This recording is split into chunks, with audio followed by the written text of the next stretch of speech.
Hello, everybody, and welcome to another late night. But sometimes things just pop up, and that is the way that we must roll with it. So I just finally got Delegate Freitas's stance from the floor today regarding Sage's bill. Oh, and sorry, I've got to do a little housekeeping because I like to be black, bald on Facebook, and therefore when I'm live on my own page, it likes to tell me that I'm not public when I am. So now I should be public and yes, I am on my own page. To tell me that doubling up. I'm going to turn that off. I know it's late, and I know that people probably are sleeping or doing whatever other people do. But those of us that are in this fight and don't ever give up, we don't really get that sleeping chance. So I'm trying to attempt to find Delegate Freitas. Okay, so welcome. I wanted to start out. I don't know if I should start out by showing the absolute injustice. That's what I might do. That was yesterday morning in the House subcommittee, starting at 7:30 in the morning. There were so many people speaking to Dolores Delegate Oates, Title IX, including Riley Gaines via Zoom, and Sage's Law. And what they decided to do was merge the two. The two had absolutely nothing to do with each other. But as delegates and senators told me, hey, Patricia, as this is what happens when they're in power. Is that okay? I'm just going to say, is that how we accept it? Because I'm just confused about when we're going to stop being polite. And yes, I'm wearing my Not on Our Watch Operation Underground, because when you hear Delegate Freitas read Sage's mother's testimony, because she was cut off. Yeah, it was disgusting. So maybe we should start there. And I would like to thank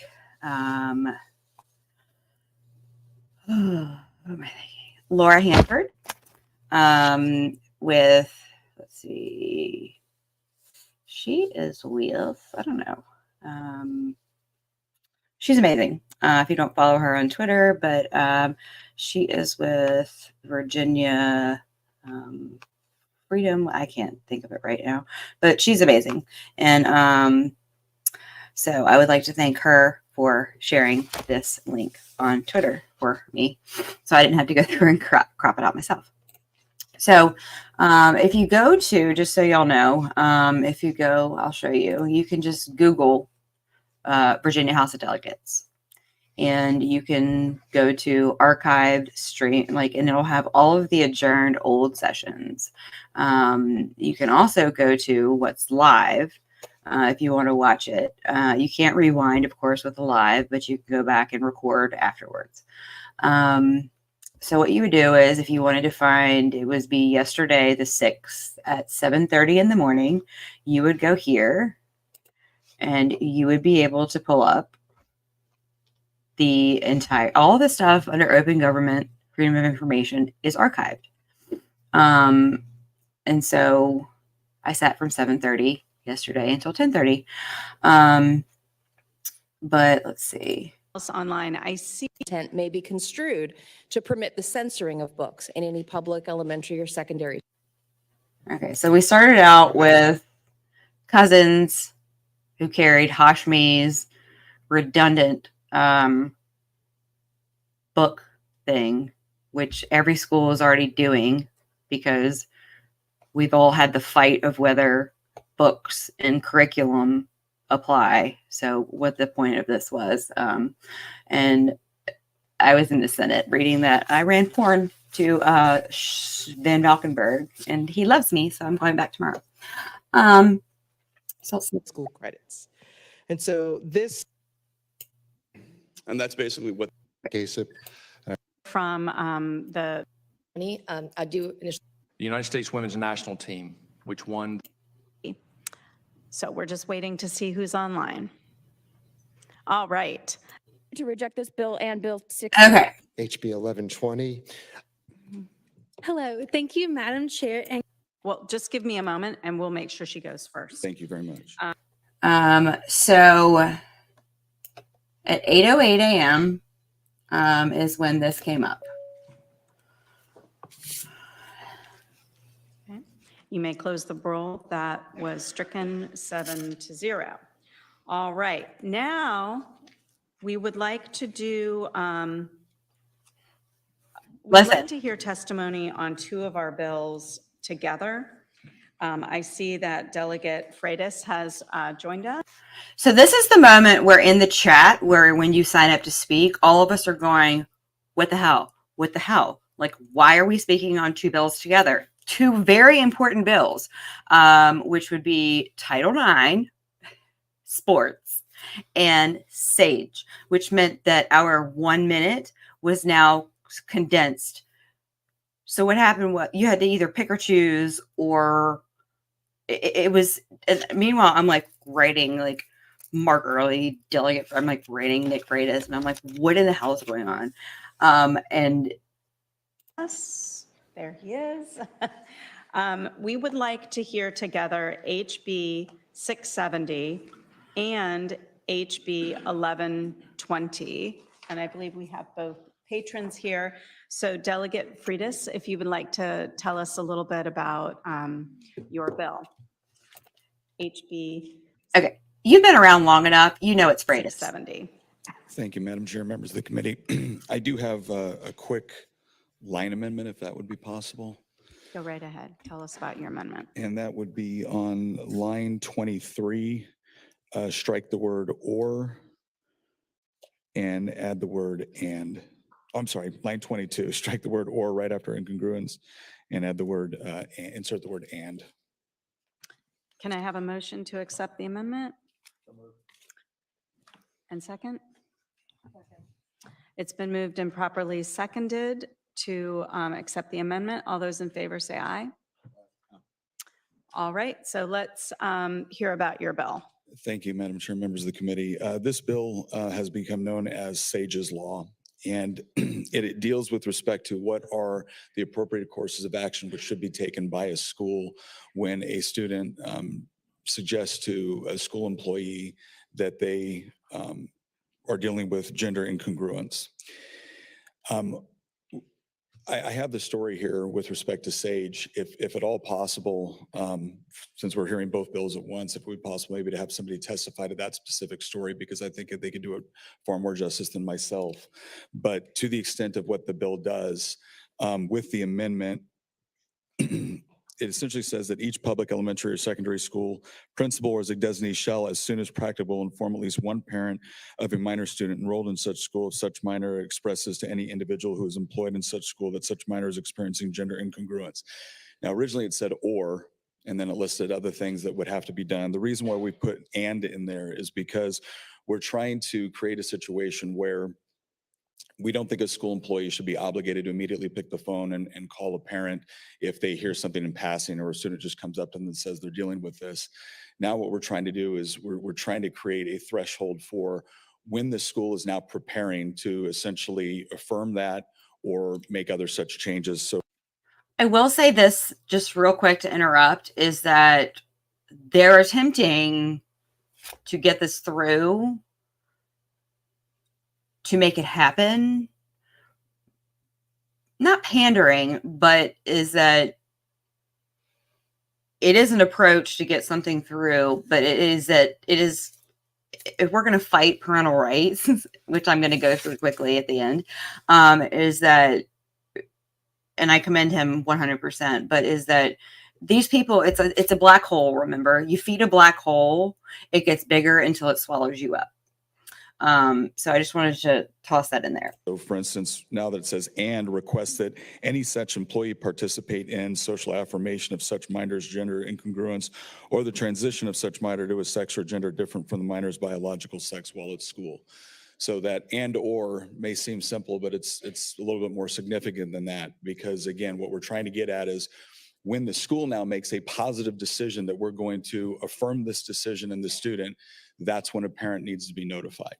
Now, obviously, there's still concern with respect to things like if a child could suffer abuse at home with respect to this knowledge getting out. The reason why we're saying that that information only needs to be shared with the parent, essentially if the school is not, if the student's requesting this and the school is going to go take that additional step of reinforcing that, is if we think that the knowledge of that poses a threat to the student on behalf of the parents, our school employees are mandatory reporters. And so they should clearly be reporting that to child services. He's absolutely correct. Is that to make the assumption, oh, well, you say you're suicidal and your parents are going to abuse you. Well, we're not going to tell your parents. No, I'm sorry. That's not the way it works. You're mandated reporters. Now, I'm not saying this because I don't want school counselors and principals, because of a student's word, to start calling CPS, because once you're in, as we're going to hear with Sage's story, you never get out. Is that them making the decision that, oh, parent, because they all say it at school board meetings, my parents are going to abuse me. Okay, well, then the school must then report your parents. You can't just make the decision for them. They are required mandated reporters.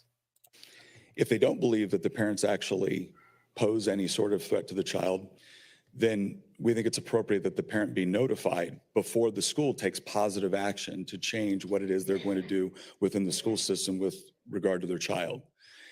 And I think that's a reasonable threshold. It still allows the school, and again, if there's... Now, he's a politician, love him to death. I'm not. Okay. It's not just reasonable. It is required. It is required. Okay. Compulsory education is legally required. And so therefore parental rights became legally enforceable when legally required public education. It's a no ifs, ands, or buts. So he's a politician. I'm not. Okay. I don't pretend to be. I would be a horrible politician because I would not do this. But, and so just for the sake of time, I'm going to skip ahead. And I believe this is Sage's mother, who is Sage's essentially. And this is, so they brought in Delegate Oates. Was outpaced by her male counterparts in as much as 20 seconds. So this is the bill that they merged with Sage's law. Okay. Because they can. We just feel like it.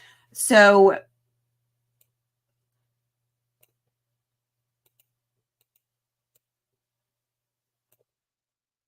participating in women's sports. Questions or comments from members of the committee? Seeing none. We are going to move. I would like to hear from... do you see how she's like, any members from the... Okay, seeing none. The guest that we have Michelle from Delegate Freitas. If Michelle could come up and testify first. I want to remind everyone today, brevity, decorum. I know this will be an emotional topic, but we don't disparage any individuals here in committee. But well, who is she talking about?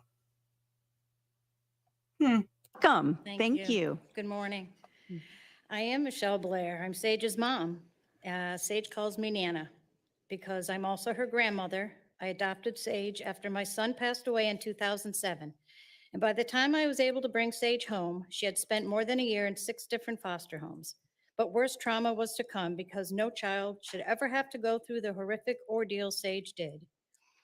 You have the opportunity to change the policies that led to this. I have heard from so many other families across the country with similar experiences.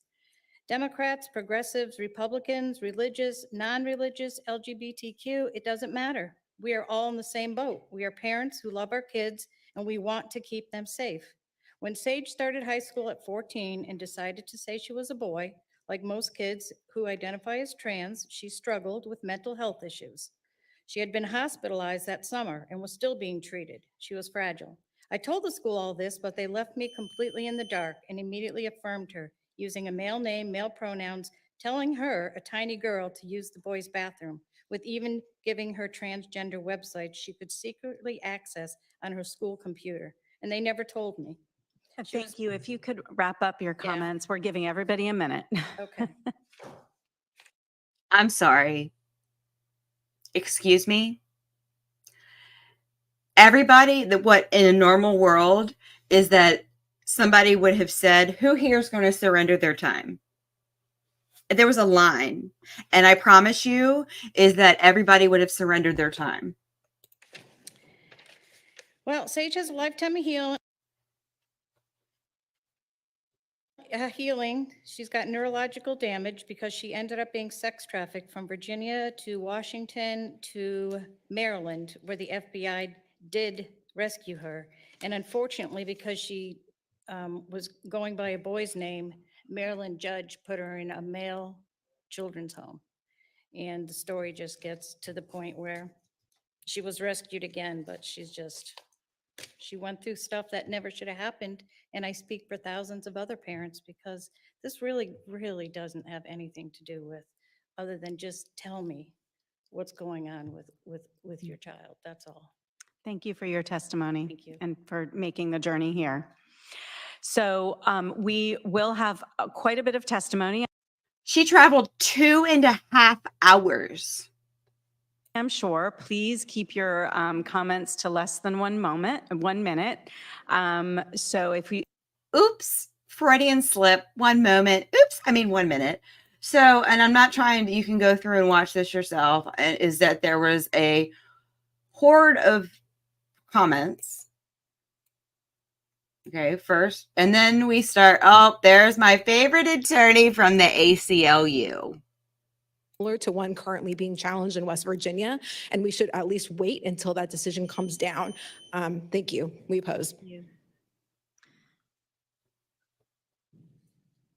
good morning. Good morning. My name is Link. I'm here with the Virginia Student Power Network. Bill 1120, I stand in opposition. You need to start writing these groups down, by the way. It says that students may establish biological sex by presenting a signed physician statement.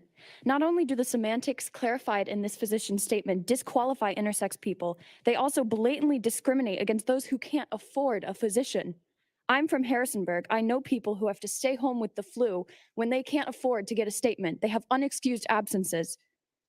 You are placing a money barrier around the most basic of activities, as sports. No parents, and certainly no doctors, will be happy with this new necessity.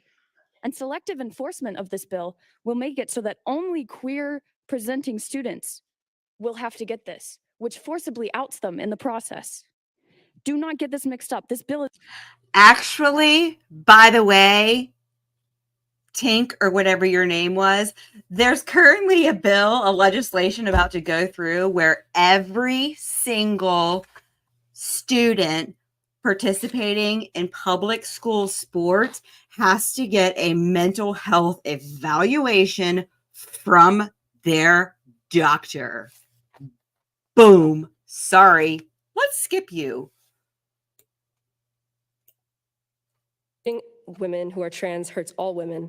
It invites gender policing that could subject any woman to invasive tests and accusations of being too masculine or too good at their sport to be a real woman. Okay. So this is where we get into the problem. Are we talking about SAGES or are we talking about Title IX? And it's like, it's not about being too good. It's called biology. Men are born with a Y chromosome that makes their muscular mass different. They overpower women. It is biology that they are refusing. It's not about being too good. If it was too good, if you haven't heard Riley Gaines' story, why was Leah Thomas, who was a trans female, I'm confused about, is a boy man who now identified with full junk, never having trans anything, swimming on a female team, but then a trans man, female to man, who didn't want to swim on the man side because she knew she would get her butt whooped, also was swimming on the female. So Riley Gaines was swimming with Leah Thomas, who was beating them, even though Leah Thomas sucked on the male team because of biology, was beating by miles the women. But then the woman man didn't want to swim on the male team because he knew that he would get their butt whooped. So Riley Gaines is swimming. Tell me the logic in that, okay? Mm-hmm. What do we do? Which one do you get to pick? You get to pick which one you want to do. Genetics are. Think these things through. I would. Okay. This guy. And do you? This guy. Okay. This guy, girl. I'm not sure, but I was actually laughing, not in a mean way, but because, oh, here's my favorite. Oh, this is Equality Virginia. You know, part of the, yes, when I see you in the Supreme Court, it's going to be equality, conspiracy against rights. It's going to be the ACLU and this woman coming up here. Women who are trans hurts all women. No, it doesn't. Own game, you know, that's up to me about how I show up each game that I play. We're there to support each other, cheer each other on, and that's why sport is great. The world of sport does not benefit when we're working to tear each other down. I don't know if they're here today, but these bills, you know, did not receive favorable votes in Senate subcommittee yesterday. The Virginia High School League, that has a policy for trans athletes to play, is working. They also opposed the bill last week, and so we encourage you to oppose both of these bills. Thank you. Oh, take my mask off. Put my mask on. Welcome. I oppose both these bills. I actually agree that we should protect women. And do you want me playing with your kids? Excuse me, sir. Can you please My state name your is name? Trey Eccles. I'm from Fairfax County, and I'm a transgender male. I don't think you've thought these bills through. I would be playing on the women's tennis team. I would be... Sir, please address me as chair and remember decorum, and we're not calling out individuals. Thank you. Sure. I would be playing with female athletes. And if I were forced to be Madam Simons in a women's restroom, I am physically male, so I would be in.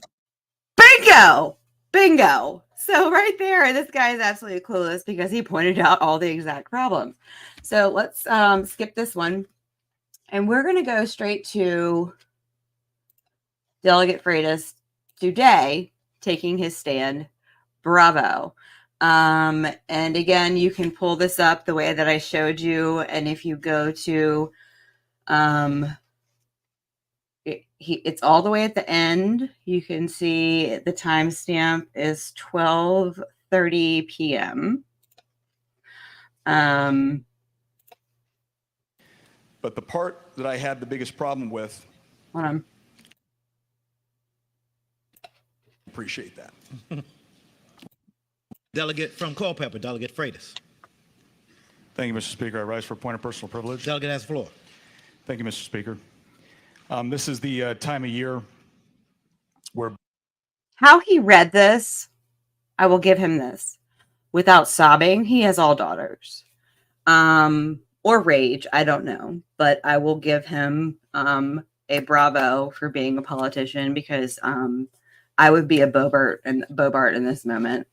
So bravo to him for his decorum. But listen to this story and explain to me what part.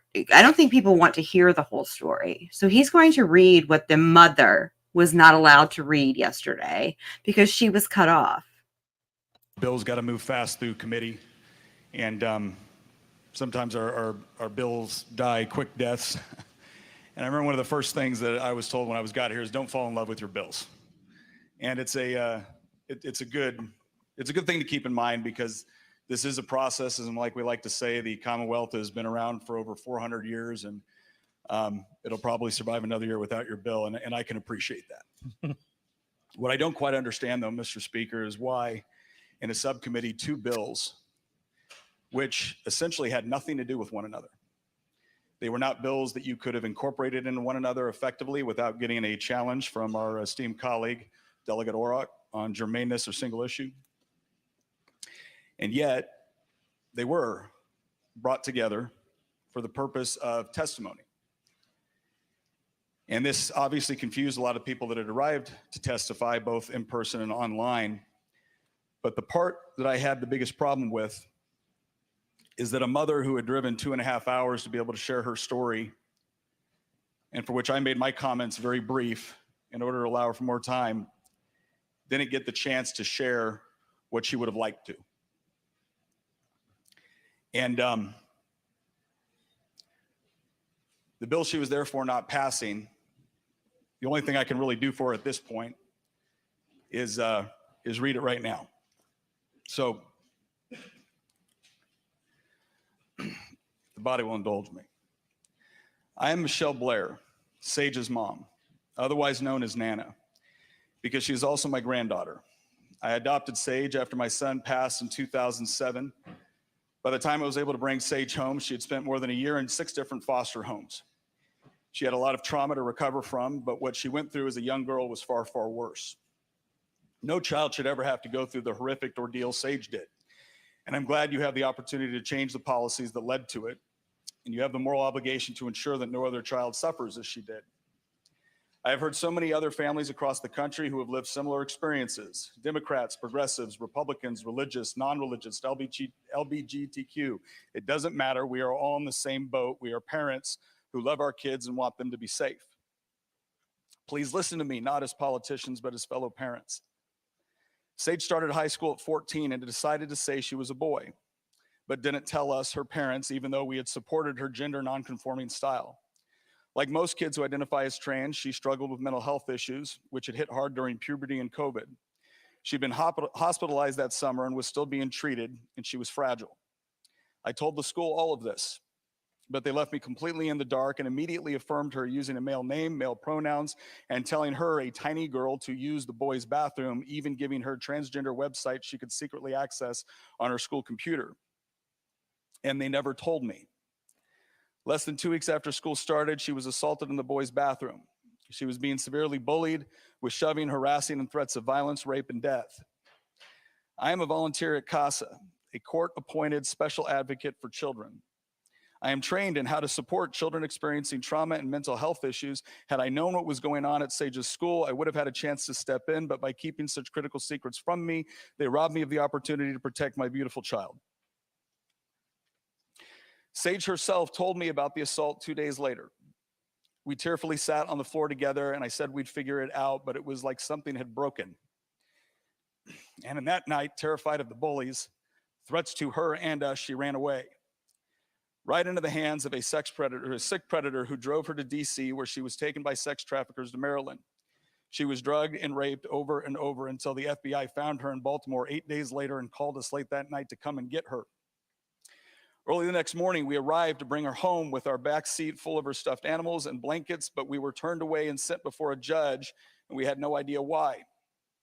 When we entered the courtroom, Sage wasn't even there. She was on a screen remotely from a prison cell, looking tiny and broken. I cried out, "I love you, baby." And she said, "I love you, Nana." And then an attorney interrupted and accused me of abusing Sage in connection with misgendering, which was terribly ironic since the school had hidden from us her claim to be trans to begin with. The judge kept her from us on these false charges for more than 2 months, first in prison despite no criminal charges, and then housed in the male quarters of a state home where she was assaulted again. Who in their right mind puts a traumatized young victim of horrific sexual abuse with teenage boys? And they refused her trauma care. I couldn't breathe. Sage told me later the attorney had told her to lie about being abused by us so she could make a legal case go all the way to the Supreme Court. And that attorney also lied to my precious child that I didn't want her anymore and that she would find her a Maryland foster home. Sage didn't even know we had been right outside the first day for hours waiting to bring her home. I wrote so many letters to Sage at the state home telling her I loved her, and none of them ever reached her. Sage ran away from the state home, lured by an online predator to Texas. She disappeared this time for months, drugged, beaten, locked up, raped, and sexually exploited until the U.S. Marshals finally found her. I took the next flight there, and Texas gave me my daughter back right away. She now has a lifetime of healing ahead with neurological damage and a permanent diagnosis of complex PTSD, all because the Appomattox School District decided to keep this mother in the dark. Keeping parents in the dark has created a huge market for predators on the internet. This is a subject nobody wants to talk about until it happens to your child. Kids aren't being thrown out by parents. They're being lured by predators online. Human trafficking is very real in Virginia with major routes along 81, 64, and 29. It's a miracle my Sage was even found. 1 of 4 girls and 1 of 6 boys will be sexually abused before they are 18, and once they are in state care, the risk of abuse skyrockets. Today, Sage looks back and tells me she doesn't know who she was then, that she was never a boy, she just wanted to fit in, and yet every authority jumped on gender and made life-changing, disastrous choices for her that I was powerless to stop. They had no right to keep my daughter from me, especially at a time when she needed me the most. So that is why we need Sage's Law. It's as basic as it gets. Parents need to know what is going on with their own children at school, and parents have the right to raise their own children because they know and love them more than any teacher, counselor, or judge ever would. Families all over the country have told me of similar stories torn about by gender ideology. It is past time for the destruction to stop. You can't fix what happened to Sage, but you can protect others. It's why she had the courage to share her story. It's now your turn to show a fraction of that courage and pass Sage's Law. I understand that we have differences with respect to what is the best policy to address something like this. The bill will come back. I guarantee you, Ms. Blair will come back. And I sincerely hope next time you hear the testimony from her, because I promise you I can't do it justice, Mr. Speaker. Thank you.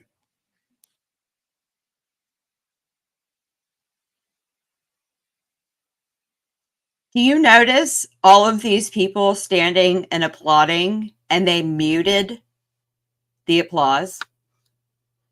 I found that disgusting. Because God forbid they actually show people applauding what Delegate Freitas just said, because that would just absolutely destroy the image that they're trying to. But it's really important to people to understand the complexity of what he just said. The schools kept it from the mother. Okay. That's a violation of the Civil Rights Act 1983, deprivation of rights, Civil Rights 1985, conspiracy against rights. And I've told everybody I know, if you would like to know how to file these complaints, because as duty bearers, our founding fathers made sure to create protections for our rights. But then she ran away, okay, because this is what happens.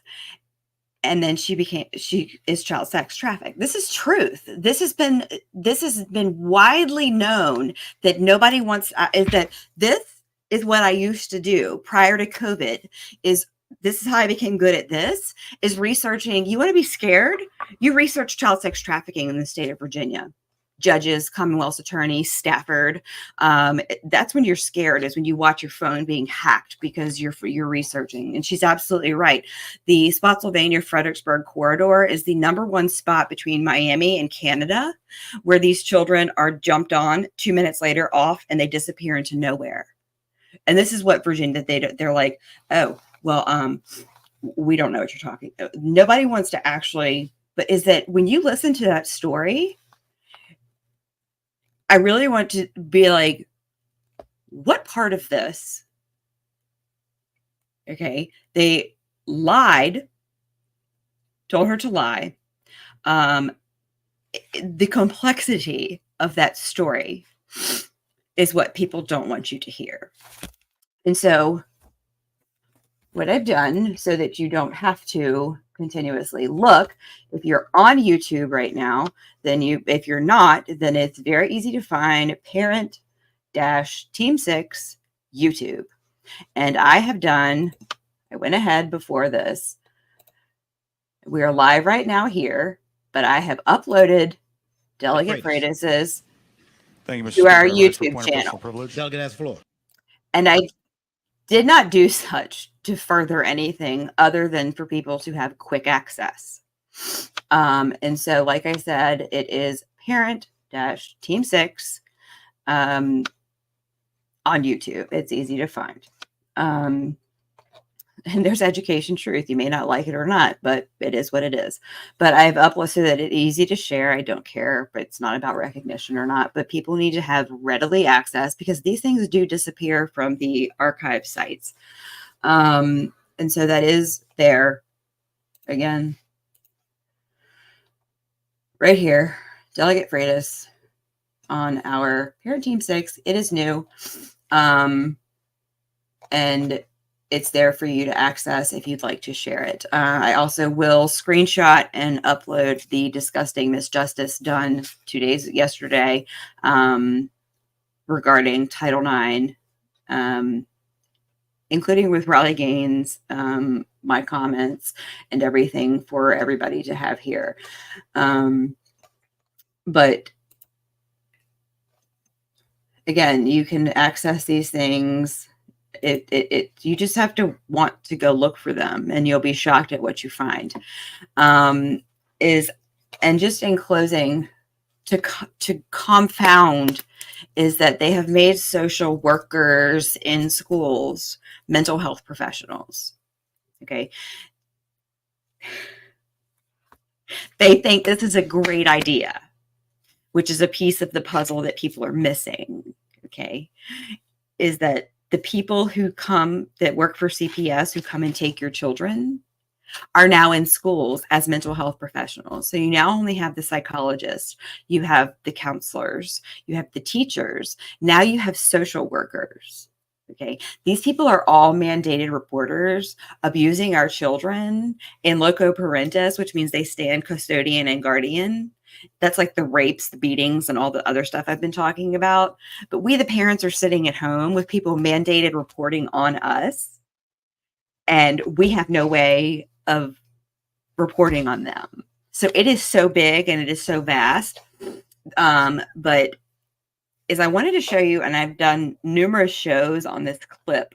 Now, it is from California, but Virginia is California, as I have said repeatedly, which is why John McGuire and I believe Mark Early changed their "Don't California My Virginia" to "Un-California My Virginia," was because I called the mountains. This is Virginia. We backdoor everything, okay? Like comprehensive sex ed. Norfolk, that whole disgusting seventh graders having to role play consent about, females having oral sex with each other. That's coming in through social emotional learning.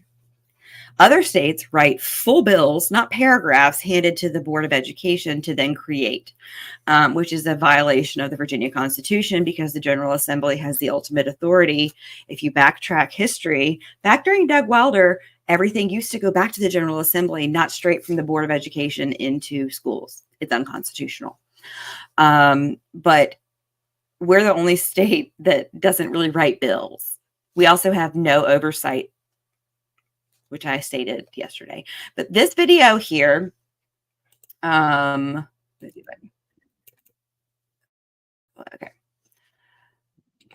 All right, so I've done a lot of shows on this clip. It is from California. But keep in mind, they're writing a bill that seems outrageous. Someone commented and said, "I've tried on numerous occasions to report abuse and neglect for allowing someone we know to be in pull-ups with no care whatsoever, provided medical directives for years." Correct. And I probably can guess is that you're reporting on schools. And keep in mind, CPS doesn't care about parents reporting on schools. That's why the whole law the law requiring that abuse be reported to CPS, who then has to investigate. And then usually it's like 1 out of 10 times they actually find that they need to, it's worthy of investigation. So, yeah, is that you can call and report on the school. You need to call the sheriff. You need to call the police. Is that when you suspect that your child is being abused in school, you need to call the police, and you need to consistently call the police, and you need to consistently call the police and tell them that you have called CPS and CPS has not investigated your child being abused in school, and you need to not be relentless about it. Do not leave it up to the schools. But this here should frighten every parent, because social workers are in our schools. This is why there is a very important code of Virginia, I might have it here on me, that says they must notify you at least annually of your ability to opt out of all counseling. All counseling. That would be psychologists, counselors, social workers. You do not want these people to have access to your children. She said, did all that too. Then you need to take it higher. You need to not give up. You need to file lawsuits against Carl Leonard, Jeff Katz, the entire corrupt, because CCPD is just as corrupt as CCPS. I can give you 800 stories. Criminal. It's criminal. So you take criminal avenues. And again, you use the Virginia code that says school board grievance. You go to every single month that they don't care what you're doing, and you go to the circuit court and you file a school board grievance directly in the circuit court against the school board. And if you do it enough, and if enough parents do it, they will start paying attention. But this bill here is that they write bills in other states that enrage people. Virginia does not do that. Virginia backdoors everything. And they say, oh, we're going to write something that's so, not just a big deal. And we're going to hand it to the Board of Education, but we're never going to really follow up on it. And whatever happens, nobody ever knows. Permission. This will affect every single parent in the state of California. I'll give you an example like this. Hold on, I got to start over. Children as young as 12 years old to group homes without the parents' permission. This will affect every single parent in the state of California. I'll give you an example like this. Your 12-year-old has TikTok, your 12-year-old has a cell phone and social media, and you're not comfortable with the way that he or she is using that social media. You get in a huge fight, you take the phone away, you ground them for a week or two, and they go to school. Well, now the state has inserted these professional individuals, professional people on to public school campuses. And now your child is having a hard day. The teacher notices and recommends that they go get a counseling session. When they're at that session, they share with this adult who they believe is a trusted adult who's taking care of them. And they share they had a total terrible blowout fight with you and your husband or your partner. They don't want to go home. They don't feel comfortable talking to you. And the professional person asks them if they want to go maybe cool off a couple of days and somewhere off campus and outside of the home. California is now considering a bill that would send children as young as 12 years old. Okay, so here's the problem, is that was a bill. Mental health sparks parental concern. Do you know how many mental health bills? Do you know that they've dropped? Is that it's not even professionals anymore. They're called paraprofessionals that can have mental health access. So I've said this all the time. Your 7-year-old is pissed at you because you took away their iPad. When this counselor has unfettered access to your child and they say, do you have a supportive parent at home? No, my mom is their children. My mother's abusive. My mother's this and that. Mandated reporters, DTTT. Yes, we have an abusive parent at home, strictly because your 7-year-old, who has, again, no prefrontal cortex for reasoning, doesn't understand what they're saying because you took away their iPad. Welcome to the system of Child Protective Services. And then Sage's nightmare continues. That is where we are. And so it is late. I could go on and on about the laws that are being passed, the amount of people that are, I just can't anymore. I'm worn out. And not to mention, we have a Republican, Todd Pillion. Thank you, Todd. I did a show on this. You can go back. Criminalizing parents for excused or non-excused absences. For educational neglect. Okay, the children are not going to school, not because parents just stopped caring, or because they've created a toxic environment through curriculum, chaos, no discipline. Children don't want to be there. It's not because parents, and so they're criminalizing parents. So thank you, Todd Pillion. That one has not been heard yet. If anybody would like to get involved in actually protesting something, that would be a Republican, by the way. And that's 150,000 last year on the Board of Education data sets that I've shared of underprivileged children who were chronically absent. So I would like to see if the Democrats are going to step up for the children they say that they represent and speak for, or are they going to applaud criminalizing parents? Because that would be, please share this, Richmond City, Blackwell, Portsmouth, Norfolk, all of the underprivileged, not just because this is no longer, this is a Republican criminalizing underprivileged, historically marginalized Black children, 150,000 chronically absent, underprivileged children. Their parents would now be found educational and be criminalized. So we're talking, will the Democrats step up, or will they then have to eat crow and be like, oh God, if we don't support criminalizing parents, what's going to happen when we become Maine and we want to criminalize affirming if parents who don't affirm? That's where we are, and you have to call it for what it is.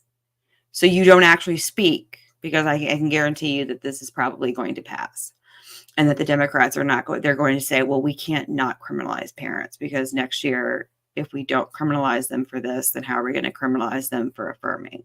I'm just pulling out my crystal ball here. So again, tomorrow is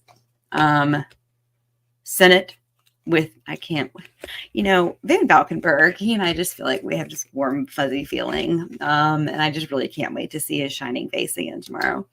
I can't wait to see, who do I hope to see? Oh, I hope to see Tara Durant tomorrow. I'm excited to see her too. So I'll be back in the Senate tomorrow. I could not make it to the House today to speak on my mother's bill regarding releasing the feral felons bill, letting people, anybody, letting felons release from prison. But the focus of today is Delegate Freitas and Sage's bill. And I'm just going to, is the reason that this isn't it's the Bill of Rights, not the Bill of Feelings, is because parental rights, again, it's not an option. Not an option. Okay. I shared with, let me see if I have it in my notes. Let's see.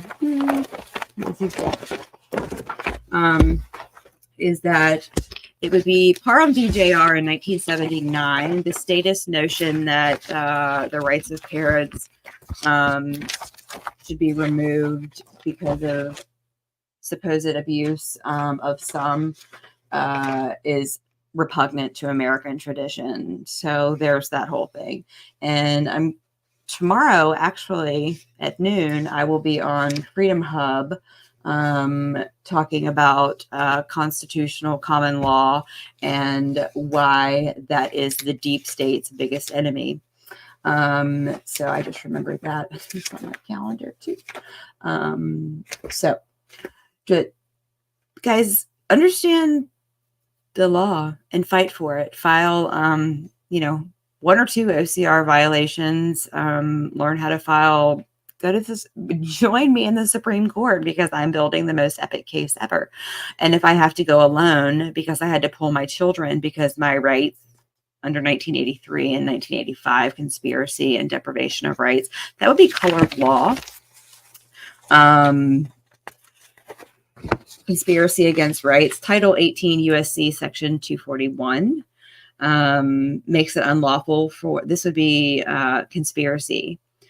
241 is conspiracy, makes it unlawful for 2 or more persons to agree together to injure, threaten, or intimidate any person in any state territory, district in the free exercise or enjoyment of any right or privilege secured to him by the United States Constitution.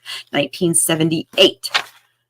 We have hereby repeatedly stated that parental rights are constitutionally protected. That would be the Supreme Court. I believe it. No, it wasn't Palco v. Connecticut. I can't think of it. So yes, that would be conspiracy against rights, because enjoyment of any right or privilege secured to him by the Constitution. That would be parental rights. Section 242 is deprivation of rights under the color of law.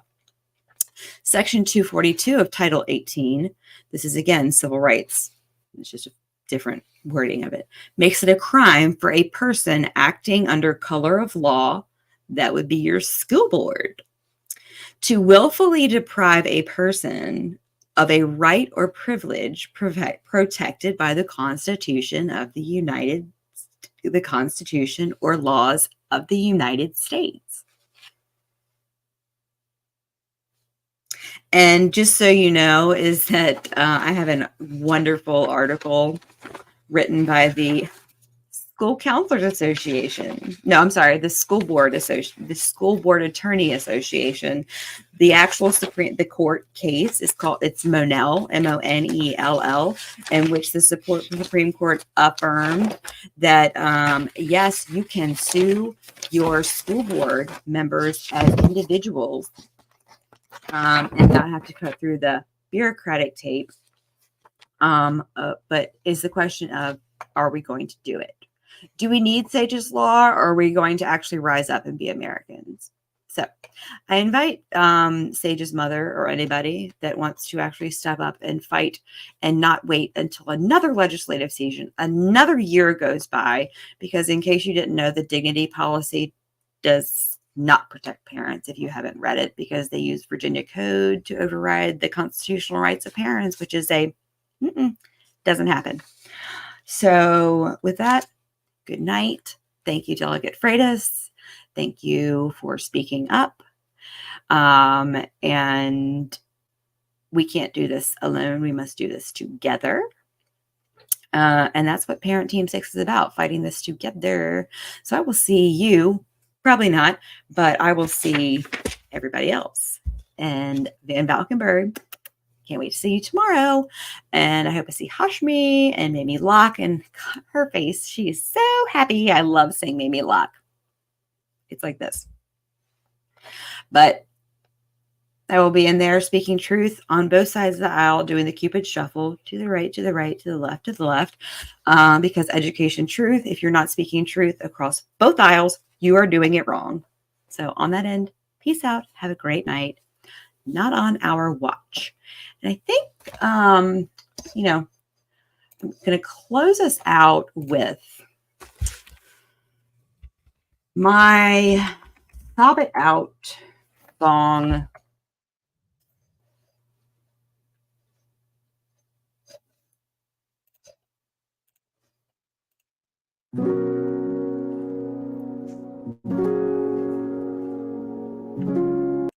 Sage and Sage's mother, this is designated to you.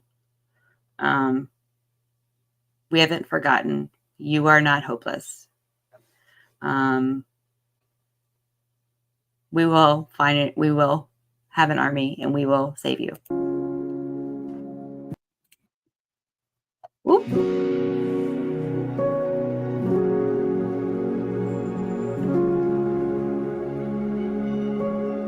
You are not hidden. There's never been a moment you were forgotten. You are not hopeless. Though you have been broken, your innocence stolen. I hear you whisper underneath your breath. I hear your SOS, your SOS. I will send out an army to find you in the middle of the darkest night. It's true, I will rescue you. Oh, there is no distance that cannot be covered over and over. You're not defenseless. I'll be your shelter, I'll be your armor. Oh, I hear you whisper underneath your breath. I hear your SOS, your SOS. I will send out an army to find you in the middle of the darkest night. It's true, I will rescue you. Oh, I will never stop marching to reach you in the middle of the hardest fight. It's true, I will rescue you. I hear the whispers underneath your breath. I hear your SOS, your SOS.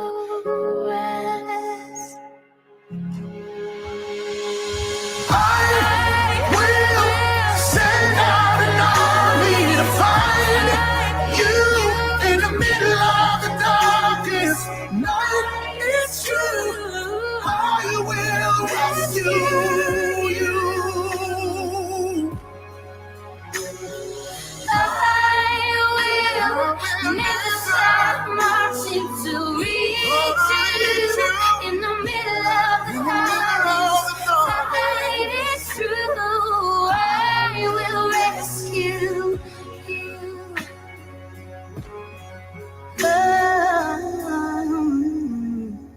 Oh, I will rescue you.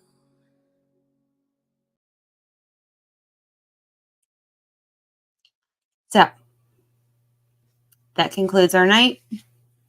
That is the Operation Underground Railroad Ambassador version of Lauren Daigle's Rescue. And I suggest that everybody put it on your playlist. You can only find it on YouTube. It is not on Apple or anywhere else.